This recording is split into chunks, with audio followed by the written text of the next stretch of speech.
promise you, if you truly put this into practice, give it time to learn, you are going to see a big difference. Trust me, I get it. When it comes to overthinking, this was one of the biggest problems that I struggled with throughout my healing journey. And it took a lot of trial and error and figuring things out and looking into the research on anxiety and overthinking and nervous system dysregulation to actually find things that worked. So that now, years later, when I see that I'm in the cycle of overthinking, I know how to stop it before it gets out of hand. Assalamu alaikum everyone, and welcome back to the channel. If you are new here, welcome. My name is Hannah. I am a trauma coach, self-improvement coach. I am a PA who practices medicine, and this is my channel. It is all about self-improvement, my self-improvement journey, and helping you guys along your self-improvement journey. Overthinking is one of the most common problems that my clients face, whether I'm talking about my trauma group coaching clients or the clients that I work one-on-one with. Overthinking tends to be the thing that gets in the way of them winning, gets in the way of them finding motivation, reaching their goals. And it's something that a lot of the subscribers on my channel tell me that they struggle with. So I decided to make a video about it. But before I get into that, I just want to let you guys know that I recently opened up one-off one-on-one sessions for coaching. So if you're interested in being coached by me, you want more information on it, what system do I use, how does it go, the link is in the description. And of course, for my Muslim women who are trying to overcome trauma, my trauma group coaching program is going to be open very, very soon. And if you're ready to invest in your healing in that way, then please, please, please go to the link in the description. Sign up for the waiting list because the people on the waiting list are going to be the first to be notified about when spots open. Talk about what overthinking is. Overthinking is essentially one branch of anxiety. You find your thoughts are constantly racing.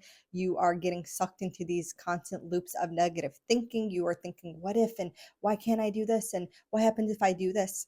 You are overstimulated, and it can be so hard once you're on that flow of overthinking to actually put an end to it. Part of the reason why is, as a branch of anxiety, the part of your nervous system that this activates, and as you guys know, if you've been watching my channel, neuroscience is really important to understand the way to optimize our lives to grow and to heal, whether you're dealing with trauma or you're just trying to do overall self-improvement. The branch of the nervous system that is being stimulated when you are overthinking is the sympathetic branch. And this is our fight or flight system. This is the system that is going to turn itself on, that is going to make us feel physically stressed, that is going to secrete certain hormones and neurochemicals to make us ready to fight. And that means that we are going to feel agitated and stressed and all over the place. It's a common feeling, and so many people deal with it, especially at night. And if you are someone who is an overthinker, who really struggles with this at night, meaning your head hits the pillow, you're initially sleepy, then you lay down, and now you just can't stop thinking. Comment below. I want to see how many people struggle with this, because I used to struggle with it a lot. Part of the reason that happens is because right when we're about to sleep, all other stimuli in our environment are essentially put away. Our phones are gone, the TVs are gone, it's dark, it's quiet. And so our brain has all the time in the world to send us on an overthinking spree. Now that we know what overthinking is, what it looks like, what can we actually do to stop it? And I promise you, if you guys actually put these into practice and you try them with intentionality, it is going to, if not completely eradicate the overthinking, at the very least be a percentage better than where you're at now. And this is an important mindset shift when we come to self-improvement. A lot of us want to do things that are going to completely get rid of our problems. And realistically, if it took us so long to develop those issues, it's going to take some time to mitigate them. Instead of looking for a complete resolution, start paying attention to, did this get 5% better? Did it get 10% better? And know that every time you get that little percentage increase in benefit, then you can start doing other things that are going to help even further that even more.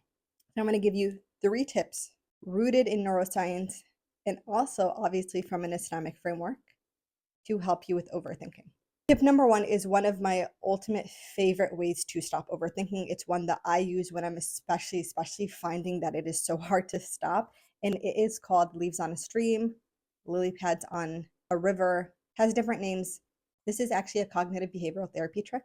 And basically what you do is you close your eyes, and I want you to imagine a stream. And if you're watching this right now, I want you to do it with me, because visualization, the ability to activate visualization, is such a powerful tool in self-improvement. If you haven't practiced it yet, then I want you to practice it right now. Close your eyes and I want you to imagine a river or a stream of water and you're just watching it flow.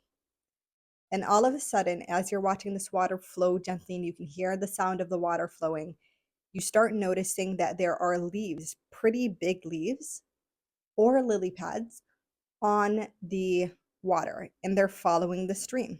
And I like to imagine at the very end of the stream is a waterfall. You can't see what's over the edge of that waterfall. And now you see all these leaves and all of these lily pads. And what you are going to imagine is as if you plucked the thought out of your head and you throw it onto one of those leaves or lily pads. So every time you're thinking, right, the thought comes to mind and topic, I'm going to throw it onto the lily pad. And you're watching the stream carry that thought away.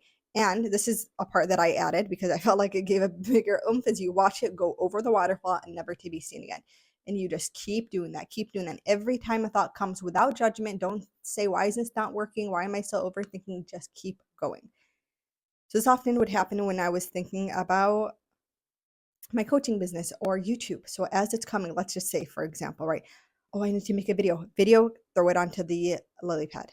I need to editing onto the leaf. Oh, did I check my Instagram DMs onto the leaf? Did I check my every single time you're going to keep doing that, you will notice a slowdown because it starts activating the imagination part of your brain and it starts helping to force your brain to slow down and evaluate each thought individually and assess whether or not that thought is helpful. So that is number one. I promise you, if you truly put this into practice, give it time to learn, you are going to see a big difference. Number two is one that actually uses a lot of neuroscience principles, but with an Islamic twist. And it is one that you can do with your salah.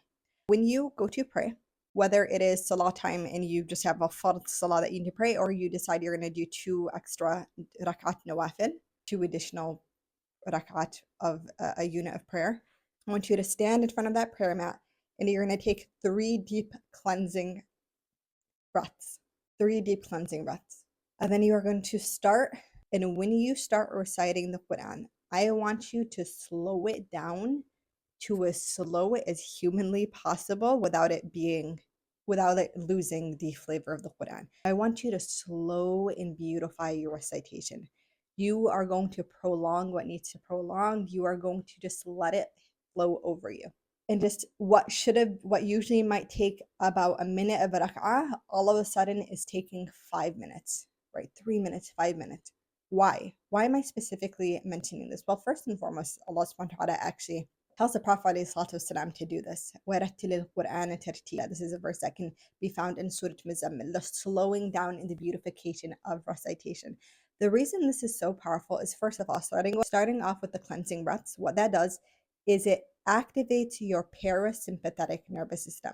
This is, remember we talked about the sympathetic nervous system earlier? This is a side of your nervous system that calms things down, that slows things down. Breathing is one of the only bodily functions that is under both conscious and unconscious control. And when you can use it consciously, you are able to activate certain parts of your brain very intentionally. Now you turn on the slow down mechanisms in your brain and body. Number two is when you go to that slowed down recitation, the reverberation of that slow recitation, if you recite Quran, not just read it, recite it out loud, you notice that there's a humming nature to it. That humming is very, very calming to the nervous system and also stimulates the parasympathetic nervous system. You'll start to notice, if you're doing this correctly, that it becomes easier to take a deep breath in and your body should feel calmer. You are literally using what Allah subhanahu wa ta'ala gave us to hack your brain and calm down and just slow down. I had to do this yesterday actually. I had a lot to get done and I found myself in this very anxious, intensified way. And so when it came down to Maghrib Salah, I used this method and it changed everything for me. The last hack I'm going to give you is actually a dua. You might not know this, but there's actually a dua regarding anxiety. It's a recitation of dua. Allahumma inni a'udhu bika min al-hammi wal-hazan. Oh Allah, I seek refuge in you from anxiety and grief. There are other parts to this dua as well, but you can even just hyper focus on that part of dua. Dua is action. When we ask Allah subhanahu wa ta'ala for help with things, He is going to deliver the answer to the dua. He promises us that.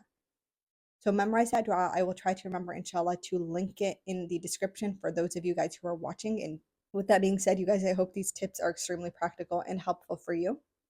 Comment below what you are going to be trying, inshallah.